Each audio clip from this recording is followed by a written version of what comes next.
সরস্বতী আশীর্বাদের হাত রেখেছেন তার মাথায়, যার সঙ্গে বীণা দেবীর টকঝাল মিষ্টি সম্পর্ক। প্রতি বছর বাড়িতে বড় করে বাগদেবীর আরাধনা করেন হৈমন্তী শুক্লা। সরাসরি আমাদের সঙ্গে রয়েছে আমাদের প্রতিনিধি সুমনা বেরা। চলে যাব সুমনার কাছে, জানবো সারাদিন কি কি পরিকল্পনা রয়েছে হৈমন্তী শুক্লার। যেমন সরস্বতী বন্দনার মধ্য দিয়ে কিন্তু বাগদেবীর আরাধনা শুরু হয় এবং সেই আরাধনা করার পর থেকে যেমন আমরা সকাল থেকে দেখছি যে শিশুরা হাতে খড়ি দিচ্ছে এবং তার সাথে কলেজ লাইফের ফ্রেন্ড সব মিলিয়ে সরস্বতী পূজা করে জমে একাকার। আর আমি এই মুহূর্তে চলে এসেছি বাগদেবী স্বয়ং যার কণ্ঠে বিরাজ করে সেই হৈমন্তী শুক্লার বাড়িতে আমি এখন চলে এসেছি। দেখতেই পাচ্ছ একেবারে ভিড় ঠাসা, কারণ হৈমন্তী শুক্লার প্রতি বছরেই দিদি এরকমভাবেই পুজো করে, এরকমভাবেই তোড়জোড় রাখে প্রতি বছর। আর আমি এই মুহূর্তে চলে যাবো দিদির কাছে, একটু দিদির সাথে। আমাদের নতুন কিছু হয় না, আমরা তো পুরোনো লোক, সেটাই মেনটেন করার চেষ্টা করি। নতুন কিছু আমাদের পুরানো যে ঐতিহ্য, সেই ঐতিহ্যকেই একেবারে তুলে ধরা থাকে, তাই আজকে কি কি পরিকল্পনা রয়েছে? এই তো যেন পুজো হয়ে গেল, হোম টোম হয়ে গেল, তারপরে লোকজন প্রচুর খাওয়া দাওয়া, এসব ব্যবস্থা, এটা সব ব্যাপারেই আমাদের হয়। আর ভোগের ক্ষেত্রে আমরা দেখে থাকি প্রতি বছরই একটা খাওয়া দাওয়ার ব্যবস্থা থাকে। এবছরে কি ভোগের জন্য রাখা হয়েছে সেটা যদি একটু দর্শকদের জানাই। এর মধ্যে আসি। হ্যাঁ, দেখতেই পাচ্ছ দিদি এখন খুবই ব্যস্ততার মধ্যেও কিন্তু ট্রাইব টিভিকে একটু সময়। দিদি, কেমন কি ভোগের বিষয়ে রাখা হয়েছে? ভোগের বিষয়ে বিশেষ কিছু না, খিচুড়ি, পায়েস, লুচি, তরকারি, ভাজা, এগুলো বিশেষ কিছু না। তবে ওই আমাদের যে রান্না করে সে আবার জিলিপি গরম গরম দিচ্ছিল, সেটা ভালো। একদমই দিদি। আর এবছর বাগদেবীর আরাধনা, আর বাগদেবীর আরাধনা মানে একটু গান তো শুনতেই হয়, সেক্ষেত্রে বাগদেবী যার কণ্ঠে স্বয়ং বিরাজ করে তার গলায় যদি একটু গান না দুটো একটু গান। থেকে এত লোক এসছে, এত কথা বলেছি যে গলার একটু দু লাইন দিদি। ব্রহ্মস্বরূপিণী উমা সনাতনী, তুমি গো পরমা জ্যোতি, তোমার পরশে মোর লোক জাগে, জীবনের তুমি মাগতি, ব্রহ্মস্বরূপিণী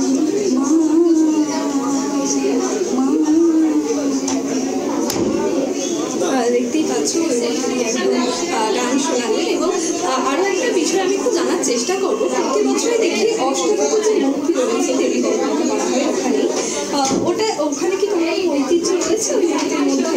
না, আসলে একটা জায়গায় আমাদের তো আগে মাটির মূর্তি পুজো হতো, একটা জায়গায় পেলাম তা অষ্টধাতুর মূর্তি। আমার বাবা খালি বলতেন 4 হাতের সরস্বতী পুজো, সেজন্য আমি এটা পেলাম, নিয়ে নিলাম।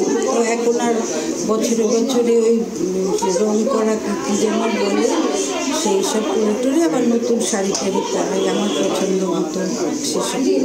আর ছোটবেলায় যেমনভাবে সরস্বতী পুজো উদযাপন হতো, এবারে মানে এখন যেরকমভাবে হয় বর্তমানে, তো অতীতের সঙ্গে বর্তমানে কোনো কি পার্থক্য রয়েছে না?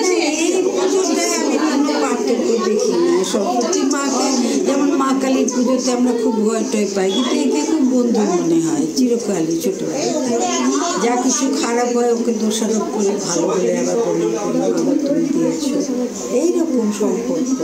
একদমই দিদি, আপনি যেমনটা বললেন যে বন্ধুর মতো একেবারে সম্পর্ক। আর আমরা প্রতি বছরই দেখি যে আপনি দেবী সরস্বতী বা বাগদেবীর সাথে বন্ধুত্বের একটা তুলনা সম্পর্ক টেনে আনেন, সেই বিষয়টা যদি একটু খোলসা করেন। পরিষা না, সেইটা থেকেই হয়তো ভ্যালেন্টাইন ডে এসেছে আমার মনে হয়। না, অন্যান্য দেবতাকে পুজো করার সময় যেমন ভয় করে একে ভয় লাগে না, একে আমাদেরই একটা আরেকজন মেয়ে মনে করি। একদম দিদি, ছোটবেলায় কোনো রকম স্মৃতি আর কোনো স্মৃতি দেখতেই পাচ্ছ একেবারে দিদি কিন্তু প্রচন্ড ব্যস্ত এবং পুজোর তোড়জোড় মহা ধুমধামে কিন্তু চলেছে। এবং আমি একটু দেখানোর চেষ্টা করবো আমাদের হৈমন্তী শুক্লাদের বাড়িতে যে মূর্তি, সেই মূর্তির প্রতিমা আমি দেখানোর চেষ্টা করবো। দেখতেই পাচ্ছ অষ্টধাতুর এই মূর্তি প্রতি বছর দিদি এখানে পুজো করেন। এবং এই যে শাড়ি, যেমন প্রতি বছর কিন্তু নতুন শাড়ি এখানে করা হয়, এছাড়া ভোগেরও কিন্তু বিলাসবহুল আয়োজন বলা যায় এখানে করা হয়। হ্যাঁ, একদমই ধন্যবাদ সুমনা। আমরা দেখতেই পাচ্ছি কিন্তু আজকের দিনটা একদমই নস্টালজিক বাঙালিদের কাছে, আর সেই রকমই কিন্তু আজকে পরিকল্পনা করেছে হৈমন্তী শুক্লা। সেখানে অষ্টধাতুর সরস্বতী মূর্তির পুজো করা হয়। আজকের দিনে কিন্তু প্রত্যেকটা স্কুল কলেজ শুধু নয়, কিন্তু অনেক বাড়িতেও কিন্তু আজকে বাগদেবীর আরাধনা করা হচ্ছে। এই দিন প্রত্যেকটা স্কুল কলেজ এবং পাড়ায় মহা সমারোহে আয়োজন করা হয়েছে সরস্বতী পুজো, এবং বাণী বন্দনায় মেতে উঠেছে একদম 8 থেকে 80 বলা চলে। শাড়ি পাঞ্জাবের যুগলবন্দিতে ঝড় তুলেছে সমস্ত স্কুল কলেজ।